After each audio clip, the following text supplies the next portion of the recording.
Okay. అందరికీ నమస్కారం అండి. నా పేరు శివకుమారి. మన శరీరంలో సప్త సముద్రాలు ఉన్నాయని చెప్పుకున్నాం. ఒకటి లవణ సముద్రం. అది ఉప్పు అంటారు దాన్ని. అయితే మూత్రం తయారవుద్ది. రెండోది ఇక్షు సముద్రం.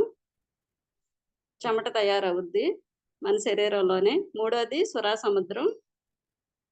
అది శుక్రం తయారు చేస్తది. నాలుగవది ఘృత సముద్రం. అది మోహద్రవాన్ని తయారు చేస్తుంది మేడం. ఐదవది దధి సముద్రం. ఇది పైత్య రసాన్ని తయారు చేస్తుంది. ఈ దధి సముద్రం అంటే దధి సముద్రం నడుమ మహా తేజస్సు కలిగిన ఋషుల మధ్య విష్ణువు స్వర్ణ రూపుడై ప్రకాశిస్తూ ఉంటాడు మేడం. ఈ దధి సముద్రం శాఖ ద్వీపం చుట్టూ ఆవరించి ఉంది. అంటే ఈ శాఖ అంటే టేకు వృక్షాలు. టేకు వృక్షాలు ఎక్కువగా ఉన్నందువల్ల ఈ పేరు వచ్చింది.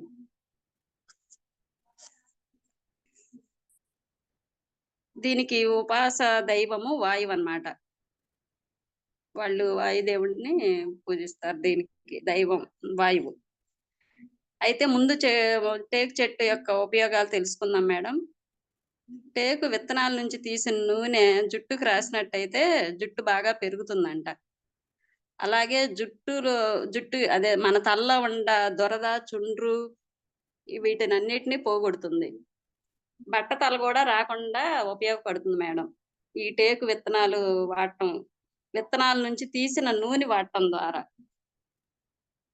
అలాగే మూత్రం బంధించినా కూడా టేకు పువ్వుల డికాషన్ తాగితే కూడా మూత్రం బంధించినప్పుడు మనకి రిలీఫ్ పొందుతాం.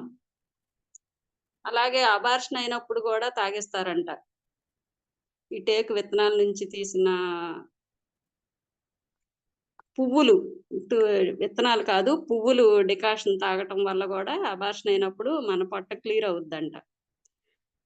అలాగే ఊబకాయం, కొవ్వు ఇటువంటివన్నీ తగ్గుతాయంట. తర్వాత తలనొప్పి తగ్గుద్ది. చర్మ వ్యాధులకు, పుండ్లు ఉండా కూడా ఈ టేకు విత్తనాల నుంచి తీసిన నూనె వాడితే వీటన్నిటికీ ఇటువంటివన్నీ తగ్గుతాయంట మేడం.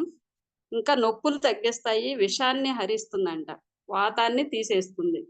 ఈ టేకు విత్తనాలు నుంచి తీసిన నూనె ఎంత ఉపయోగాలు, ఇటువంటి ఉపయోగాలు ఉన్నాయి మేడం.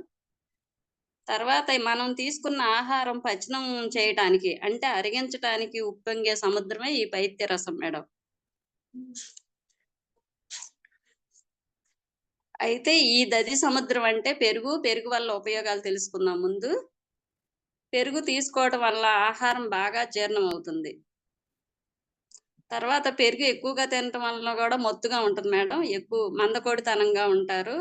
కాబట్టి పెరుగు నైట్ మాత్రం అసలు వాడకూడదు, రాత్రిపూట. మజ్జిగ ఎక్కువగా తీసుకోవటం వల్ల వేడి తగ్గుతుంది, ఎంతో శక్తి వస్తుంది. రోజుకు 2-3 సార్లు అయినా కూడా మజ్జిగ తీసుకోవడం చాలా మంచిది మేడం. ఆరోగ్యానికి వేడి తగ్గి కూడా చలవ చేసి మనకి నీరసం అనిపించదు, నిద్ర కూడా బాగా పట్టిద్ది మజ్జిగ తాగటం వల్ల.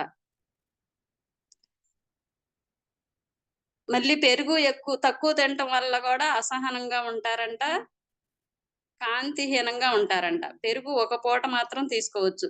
సమానంగా తినటం వల్ల కాంతివంతంగా ఉంటారు. అందుకే మన ఆంధ్ర వాళ్ళు, హిందువులు మాత్రం ఎక్కువగా చివర్లో భోజనంలో పెరుగు వాడటం అనేది మనకి బాగా అలవాటైపోయింది. ఈ పెరుగు వల్ల ఉపయోగాలు మేడం. తర్వాత వస్తే ఈ దధి సముద్రం పైత్య రసం అని చెప్పుకున్నాము.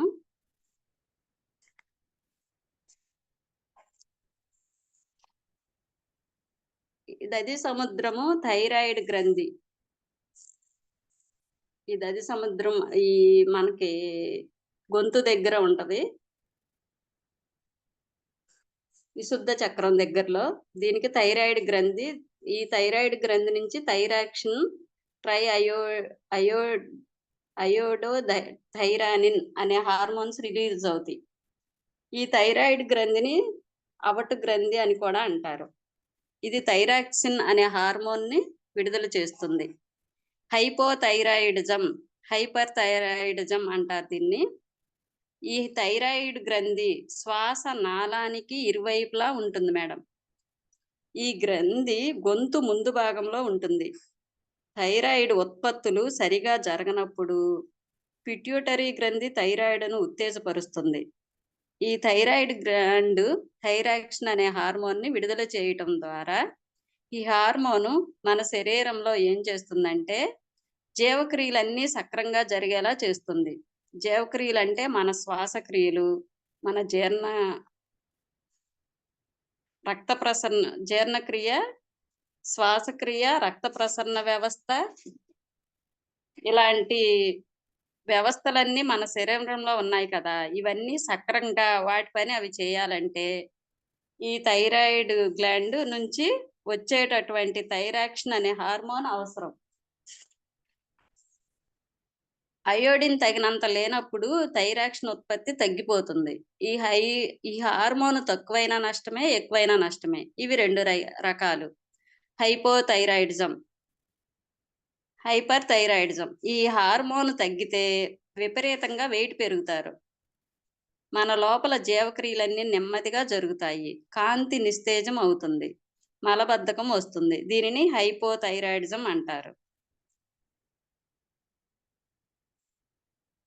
హైపర్ థైరాయిడిజం అంటే ఈ హార్మోన్ ఎక్కువైతే వెయిట్ తగ్గుతారు. జీవక్రియలన్నీ బాగా వేగంగా జరుగుతాయి. బాగా సన్నబడతారు. వాంతులు, విరోచనాలు అవుతాయి. దీనినే హైపర్ థైరాయిడిజం అంటారు. ఈ హార్మోన్ తక్కువ ఎక్కువ లేకుండా సమముగా ఉండాలంటే మనం తీసుకోవాల్సిన ఆహారం మేడం ఆకుకూరలు, ఖర్జూరము, పాలకూర, అంజీర, తగినంత ఉప్పు, ఐరన్ ఉన్న ఆహారం తీసుకోవాలి. ఈ థైరాయిడ్ గ్లాండ్ని అంటిపెట్టుకొని పారాథైరాయిడ్ గ్లాండ్ ఉంటుంది మేడం. ఇది మన శరీరంలో కాల్షియం ఫాస్ఫేట్ లెవెల్స్ని సక్రమంగా ఉండేలా చేస్తాయి. మన ఎముక గట్టిగా దృఢంగా పెరగటానికి ఈ కాల్షియం ఫాస్ఫరస్ అవసరం. ఆ పని ఈ పారాథైరాయిడ్ అనే గ్లాండ్ మాత్రమే చేస్తుంది.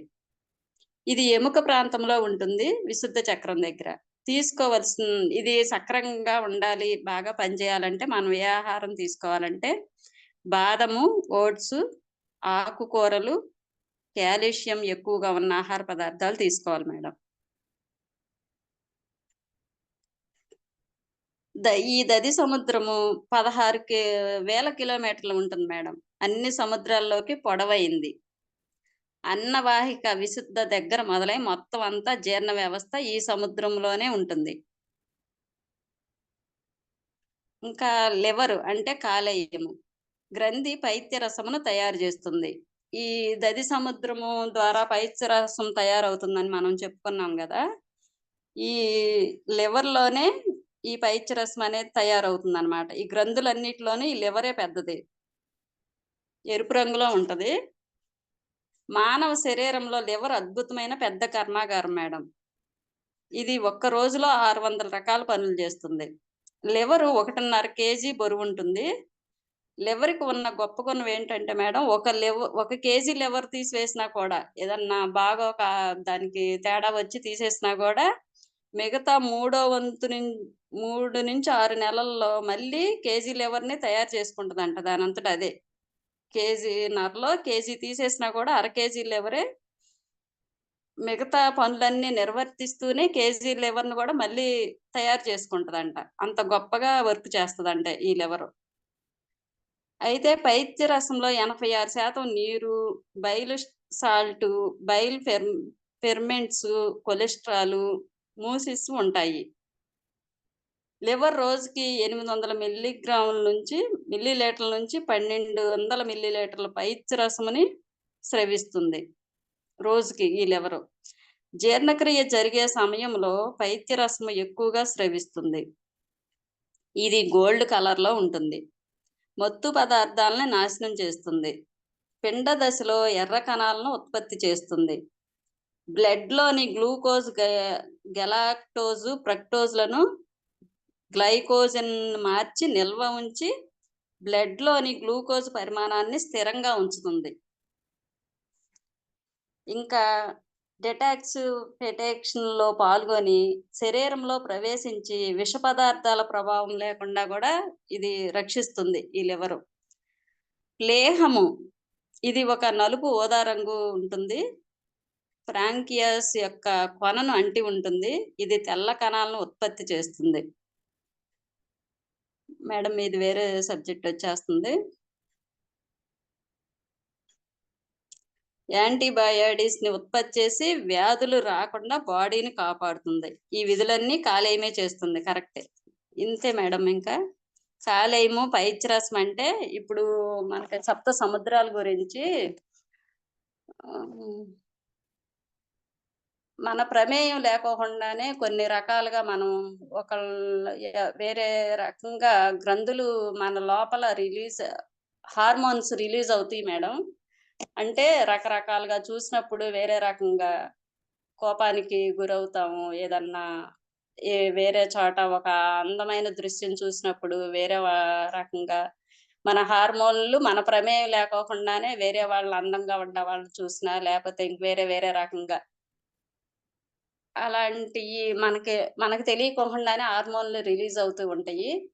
ఇవన్నీ మనం జాగ్రత్తగా మన శరీరంలోని మన బాడీలో ఉండేటువంటి మన హార్మోన్‌లు మన మనసు మన చేతిలో ఉండాలి అంటే, మనం ధ్యాన సాధన అనేది పర్ఫెక్ట్‌గా చేసి, ధ్యాన సాధన ద్వారానే ఈ మన అంటే నిత్యం మనతో మనం ఉంటూ, మనలో జరిగే ఏ ఆలోచనలు, భావాలు గమనించుకుంటూ, నిత్యం ధ్యాన స్థితిలో ఉన్నట్టయితే మనం చెప్పినట్టు మన బా మన లోపల మన మనసు వినేటట్టుగా మనం చేసుకుంటే ధ్యాన సాధన చేస్తూ, ఈ హార్మోన్‌లనేయి సక్రంగా పనిచేసి మనం ఆరోగ్యంగా ఉంటామనేది నాకు అర్థమైంది మేడం.